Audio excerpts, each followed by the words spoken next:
young people, Holy Spirit, the power of Holy Spirit, the presence of Holy Spirit is very, very important. But the power and the presence of the Holy Spirit will inspire you to prepare, not to be prepared less. A answer తెలియనటువంటి వాడిగా దద్దమ్మలాగా కూర్చుని నోటికి ఏదొస్తే అది చెప్పి పరిశుద్ధాత్మ చెప్పాడు అని చెప్పటం కోసం కాదు పరిశుద్ధాత్ముడు మనకి ఇవ్వబడింది. పరిశుద్ధాత్ముడు మనల్ని ప్రిపేర్ అవ్వమని చెప్తాడు. స్టేజ్ ఎక్కటానికి ముందు you need to be prepared. Mic పట్టుకోవటానికి ముందు you need to be prepared. ప్రజలతో మాట్లాడటానికి ముందు you need to be prepared. కానీ వాక్య సంబంధమైనటువంటి సిద్ధపాటు, ఏదో యూట్యూబ్లో కొన్ని మాటలు విని, వికీపీడియా చదివి, గూగుల్లో సెర్చ్ చేసి క్రీస్తు గురించి నేను మాట్లాడతాను అని అనుకుంటే you will be at fault.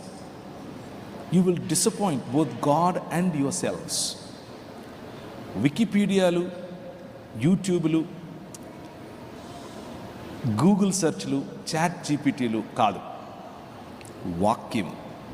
దేవుని వాక్యంలో మీ వేళ్ళు రాలి. దేవుని వాక్యంలో స్థిరంగా మీరు నేర్చుకోవాలి. ప్రార్థనతో కూడిన సిద్ధపాటు, ఎల్లప్పుడూ సిద్ధంగా ఉండటం. అన్నీ తెలిసి ఉండాలి అని నేను చెప్పట్లేదు. తెలిసిన కొద్దిగా అయినా సరే కాన్ఫిడెంట్గా తెలిసి ఉండాలి. కాన్ఫిడెంట్గా నేర్చుకోవాలి. కాన్ఫిడెంట్గా ప్రజలతో మాట్లాడగలగాలి. ఇలా సిద్ధపాటు కలిగి ఉండటాన్ని అపాలజెటిక్స్ అని పిలుస్తారు. సో ద ఫస్ట్ సెషన్, ఈ ఫస్ట్ సెషన్ నాకున్న ప్రైమరీ ఫోకస్ ఏంటంటే, మీరు అపాలజెటిక్స్ అన్నది అదేదో గ్రీకు తత్వశాస్త్రమో లేకపోతే ఇంకేదో అని అనుకుండేరు పొరపాటున.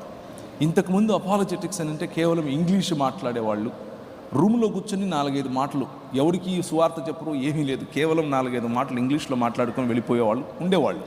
అలా కాదు. తెలుగు భాషలో, మన సంస్కృతిలో, మన దేశంలో, భిన్న మతాల మధ్య మనం కూర్చుని ప్రభు అయిన యేసు క్రీస్తు యొక్క దేవత్వాన్ని, ప్రభు అయిన యేసు క్రీస్తు యొక్క ప్రభుత్వం ధైర్యంగా చేయగలగాలి, అందరి ముందు చేయగలగాలి. సో మన ఉద్దేశం ఏంటి?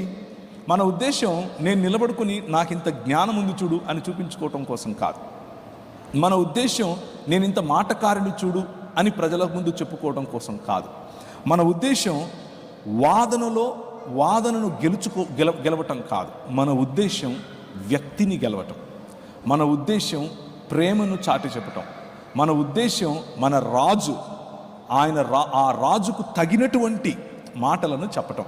ఆ రాజుకు తగినటువంటి హుందాతనంతో క్రీస్తు ప్రేమను చెప్పటం. హుందాతనం మర్చిపోయి లోకల్గా చాలా చిన్న మెదడుతో తప్పుడు భాష మాట్లాడుతూ ఎవరైనా మీతో మాట్లాడితే వాళ్ళకు మళ్ళీ మీరు అలాగే తప్పుడు భాషతో, చిన్న మెదడుతో మీరు ఇంటరాక్ట్ అయితే you are not representing your king. మీరు మీ ప్రభువును, మీ రాజును మీరు రిప్రజెంట్ చేయటం లేదు. అక్కడ సరిగ్గా రిప్రజెంట్ చేయాలి.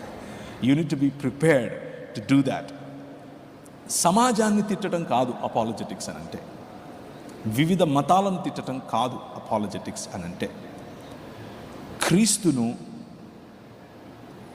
సరిగ్గా రిప్రజెంట్ చేయటం, ఆయన భావజాలాన్ని సరిగ్గా రిప్రజెంట్ చేయటం, అలాగే మన నిరీక్షణను గూర్చి రిప్రజెంట్ చేయటం. ఇంతకు మనకున్న నిరీక్షణ ఏంటి, మనకున్న హోప్ ఏంటి అని కనుక ఆలోచిస్తే, పేతురు గ్రంథం మళ్ళీ తీయండి. 2 పేతురు 3వ అధ్యాయం 13వ వచనం. మనకున్న నిరీక్షణ. చాలాసార్లు కొంతమంది, అందరూ కాకపోయినా కొందరు, చెప్పిన సువార్త యొక్క ప్రధాన ఉద్దేశం ఈ ప్రపంచాన్ని విడిచిపెట్టి ఇంకెక్కడికో వెళ్ళిపోవటం అని అనుకుంటారు. ఏదో కొత్త లోకం ఉంది, ఆ లోకంలోనికి వెళ్ళిపోవటం అని అనుకుంటారు. బైబిల్ గ్రంథం యొక్క సారాంశం మీరు ఈ లోకాన్ని విడిచి వెళ్ళిపోవటం కాదు. బైబిల్ గ్రంథం యొక్క సారాంశం క్రొత్త ఆకాశము, క్రొత్త భూమి. బైబిల్ యొక్క సారాంశం దేవుని సన్నిధి మన మధ్యకు వచ్చి నివాసం చేయటం. అది మనకున్నటువంటి హోప్. అందుకనే మనం మతం ప్రజలం కాదు. మన మార్గము నూతన ఆకాశం, నూతన భూమి. Transformation of societies, transformation of nations, transformation of heavens and earth. భూమి ఆకాశములను రూపాంతరము చెందించి క్రొత్తగా చేసేటటువంటి ప్రాజెక్టులో, పునరుత్థానము చెందించేటటువంటి ప్రాజెక్టులో ప్రభు అయిన యేసు ఉన్నాడు. మీ రాజు ఉన్నాడు. ఆ రాజు అనుచరుడు వినువు, ఆ రాజు ప్రతినిధి వినువు. ఆ ప్రాతినిధ్యం అయినను మనం ఆయన వాగ్దానమును బట్టి క్రొత్త ఆకాశముల కొరకును క్రొత్త భూమి కొరకును కనిపెట్టుచున్నాము, వాటి యందు నీతి నివసించును. ద కింగ్డమ్ ఆఫ్ గాడ్, దేవుని రాజ్యం, న్యాయము, కనికరము, దీన మనస్సు కలిగినటువంటి మానవ మనుగడను పెంపొందించటం. This is what we're called for. మతం చెప్పటం కోసం కాదు. Apologetics is not about propagating religion.